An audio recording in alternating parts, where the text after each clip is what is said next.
Hi friends, రెండవ ప్రపంచ యుద్ధం జరిగి నేటికి 75 నుండి 80 సంవత్సరాలు గడిచిపోయాయి. కానీ ఈ యుద్ధం గురించి, ఇందులో దాగి ఉన్న నిజాల గురించి మనకు ఇప్పటి వరకు సరైన అవగాహన లేదు. అయితే ప్రస్తుతం శాస్త్రవేత్తలు జరుపుతున్న ప్రయోగాలలో కొత్త విషయాలు వెలుగులోకి వస్తున్నాయి. సో మనం ఈ వీడియోలో రెండవ ప్రపంచ యుద్ధం నాటి కొన్ని సీక్రెట్స్ అండ్ రహస్యాల గురించి తెలుసుకునే ప్రయత్నం చేద్దాం. ఫ్రెండ్స్, ఈ వీడియో పూర్తిగా చూసిన తర్వాత మీలో ప్రతి ఒక్కరూ ఆలోచనలో పడిపోతారు. కావున వీడియోను ఎక్కడ స్కిప్ చేయకుండా లాస్ట్ వరకు చూడండి. Number 8, Nazis in the jungle. Friends, 1935 నుండి 1937 మధ్య కాలంలో నాజీలు బ్రెజిల్ అడవుల్లో ఆర్టిఫాక్ట్స్ అన్వేషణ చేశారనే విషయం మీ అందరికీ తెలిసే ఉంటుంది. అయితే ఈ అన్వేషణలో భాగంగా కొంతమంది నాజీ సైనికులు బ్రెజిల్ అడవుల్లోనే తమ ప్రాణాలను కోల్పోయారు. సో రీసెంట్ టైంలో ఆర్కియాలజిస్టులు ఇక్కడ రీసెర్చ్ చేస్తున్నప్పుడు వారికి రెండవ ప్రపంచ యుద్ధంలో మరణించిన నాజీ సైనికుల మృతదేహాలు లభ్యమయ్యాయి. అయితే ఇక్కడ అందరినీ ఆశ్చర్యపరిచే విషయం ఏమిటంటే, రెండో ప్రపంచ యుద్ధం నాటి సైనికుల సమాధిలో శాస్త్రవేత్తలకు ఒకదానికి మించి మరొకటి అన్నట్లుగా పెద్ద క్రాస్ లభించాయి. వాటిపై హిందూ ధర్మానికి సంబంధించిన స్వాస్తిక్ సింబల్స్ కూడా ఉన్నాయి. అసలు నాజీ సైనికుల సమాధిపై స్వస్తిక్ సింబల్ ఎందుకు ఉన్నాయి అన్నది ఇక్కడ ఎవరికి అంతుచిక్కని అతిపెద్ద ప్రశ్న. ఈ స్వాస్తిక్ సింబల్ రెండో ప్రపంచ యుద్ధం నాటి సైనికుల సమాధులను మరింత రహస్యమైనదిగా మార్చేసింది. కావున నేటికి కూడా ఎవరికి తెలియకుండా ఏదో ఒక అతిపెద్ద నిజం దాచి ఉంచబడుతుంది అన్నది మాత్రం ఖచ్చితంగా చెప్పవచ్చు. Number 7, Hitler on vacation.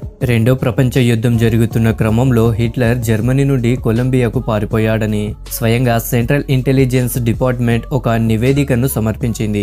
కానీ కొన్నాళ్ల క్రితం ఈ రిపోర్టుపై రీసెర్చ్ జరిపితే హిట్లర్ జర్మనీ నుండి ఎక్కడికి పారిపోలేదు అనే విషయం నిర్ధారణ అయ్యింది. నిజానికి హిట్లర్ జర్మనీలోనే ఒక మిలిటరీ బేస్ లో తలదాచుకొని ఏప్రిల్ 1935లో తనను తాను కాల్చుకొని చనిపోయాడని తేలింది.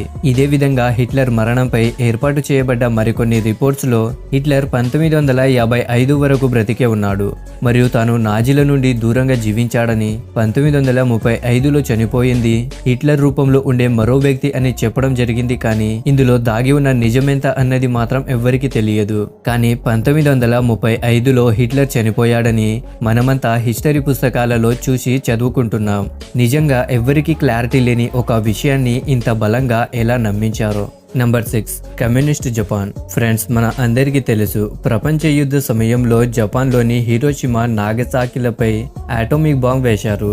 దీంతో అక్కడ లక్షల్లో ప్రజలు చనిపోయారు.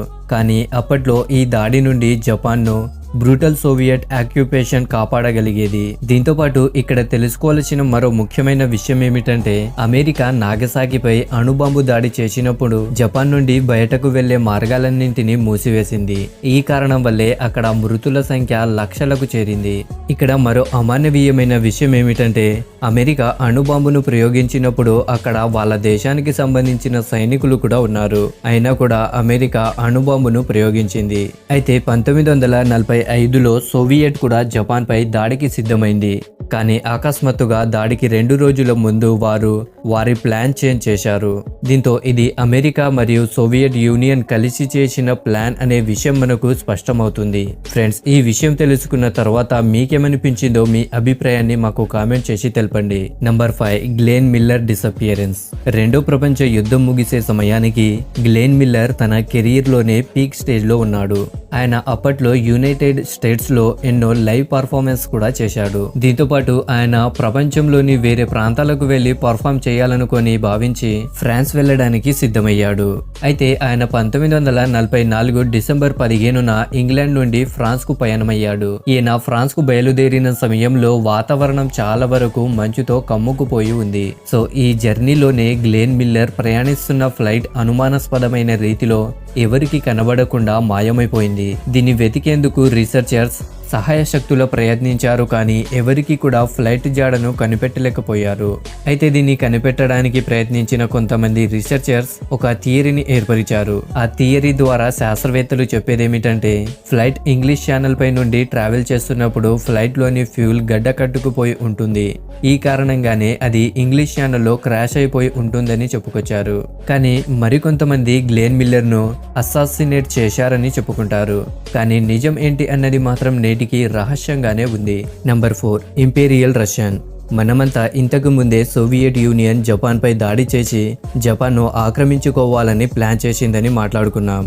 కానీ మనకు తెలియని విషయం ఏమిటంటే రష్యా జపాన్పై యుద్ధం చేసి దాన్ని ఆక్రమించుకునే ప్లాన్ చేస్తున్నప్పుడు జపాన్ కూడా రష్యాపై యుద్ధం చేసే ప్లాన్లో ఉండేది.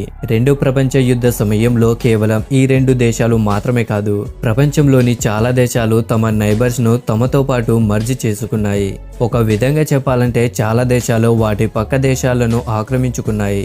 ఆపరేషన్ క్వాంటాక్విన్ అనే ఒక ప్లాన్ ద్వారా జపాన్ సైబీరియాను ఆక్రమించుకోవాలని చూసింది. కానీ 2041లో రష్యా జపాన్పై విరుచుకుపడడంతో సైబీరియాను ఆక్రమించుకోవాలనే జపాన్ కల ఒక కలగానే మిగిలిపోయింది. Number 3, the Thule society. The Thule society early 28th century యొక్క ఇల్యూమినాటి. ఇది ఒక సీక్రెట్ సొసైటీలా పనిచేసేది.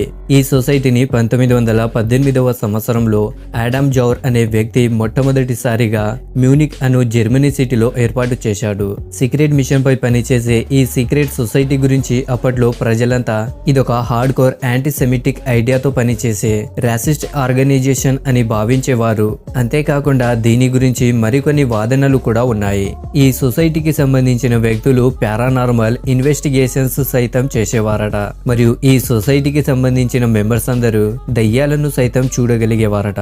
అయితే ఇక్కడ అందరినీ ఆశ్చర్యపరిచే విషయం ఏమిటంటే రెండో ప్రపంచ యుద్ధానికి కారణమైన హిట్లర్ ఈ సొసైటీలో ఒక మెంబర్. ఈ సొసైటీ గురించి ఇప్పటికీ కూడా ఎవరికీ సరైన అవగాహన లేదు. దీనికి సంబంధించిన సమాచారం దొరకడం అనేది దాదాపుగా అసాధ్యమనే చెప్పాలి. Number 2, the Nazi tunnels on Angie. Friends, రెండో ప్రపంచ యుద్ధం ఎంత భయంకరమైన మరియు ఎంత పెద్ద యుద్ధమో అన్న దాని గురించి ప్రత్యేకంగా చెప్పనవసరం లేదు. అయితే రెండో ప్రపంచ యుద్ధ సమయంలో నాజీలు తమ సైనికులను సురక్షితంగా ఉంచేందుకు ఎన్నో కొత్త విధానాలను కనిపెట్టారు. యాంజీలో దొరికిన టన్నెల్సే దీనికి సరైన సాక్ష్యం. ఈ టన్నెల్స్ ను నాజీలు 1941 నుండి 1945 మధ్య కాలంలో ఛానల్ ఐలాండ్స్ ను మెయిన్ ల్యాండ్స్ తో కనెక్ట్ చేసి ఉంచడానికి ఏర్పరిచారు. అయితే ఇక్కడ అందరినీ షాక్ కి గురి చేసే విషయం ఏమిటంటే ఈ టన్నెల్స్ ను ఇప్పుడు అమ్ముతున్నారు. మీరు విన్నది నిజమే. వీటిలో కొన్నింటిని ఇప్పటి వరకు అమ్మేశారు కూడా. ఇవి ఒక్కొక్కటి $2 లక్షల కంటే ఎక్కువ ధర పలకడం ఇక్కడ విశేషం. Number 1, the anti gravity mission. రెండో ప్రపంచ యుద్ధ సమయంలో నాజీ శాస్త్రవేత్తలు వేరే దేశాల సైన్యాన్ని మట్టుపెట్టి జర్మనీని యుద్ధంలో గెలిపించగలిగే యంత్రాన్ని కనిపెట్టారా అని ఎవరైనా అడిగితే అప్పట్లో ప్రతి ఒక్కరూ అవును అనే చెప్పేవారు. ఎందుకంటే అప్పట్లో హిట్లర్ ఆదేశాల మేరకు నాజీ శాస్త్రవేత్తలు గ్రావిటీకి విరుద్ధంగా నడిచే ఒక టైం మిషన్ కనిపెట్టారని ప్రజలంతా నమ్మేవారు. సైంటిఫికల్లీ చూసుకుంటే ఈ వాదనలన్నీ అబద్ధమే. కానీ దీనికి సంబంధించిన డైగ్లోక్ యొక్క వాదనలు అప్పట్లో అత్యంత ప్రాచుర్యతను పొందాయి. ఆయన ప్రకారం హిట్లర్ గ్రావిటీకి విరుద్ధంగా నడిచే గంట వంటి మిషన్ యొక్క ఆవిష్కరణ చేయించాడట. కానీ ఆశ్చర్యపరిచే విషయం ఏమిటంటే రెండో ప్రపంచ యుద్ధ సమయంలో నాజీ శాస్త్రవేత్తలు ఇదొక టైం మిషన్ అని ప్రపంచానికి తెలియపరిచారు. అయితే ప్రస్తుతం ఇది అమెరికా దగ్గర ఉంది. కానీ ఇది నిజంగా టైం మిషన్నా లేక ఇంకేదైనా అన్న దాని గురించి ఎవరికి సరైన అవగాహన లేదు. ఇది నేటికి కూడా ఒక మిస్టరీగానే మిగిలిపోయింది. సో ఫ్రెండ్స్, ఈ వీడియో కనుక నచ్చినట్లయితే లైక్ చేయండి. అలాగే మా ఛానల్ని సబ్స్క్రైబ్ చేసుకోండి. Thank you friends. Thank you for watching.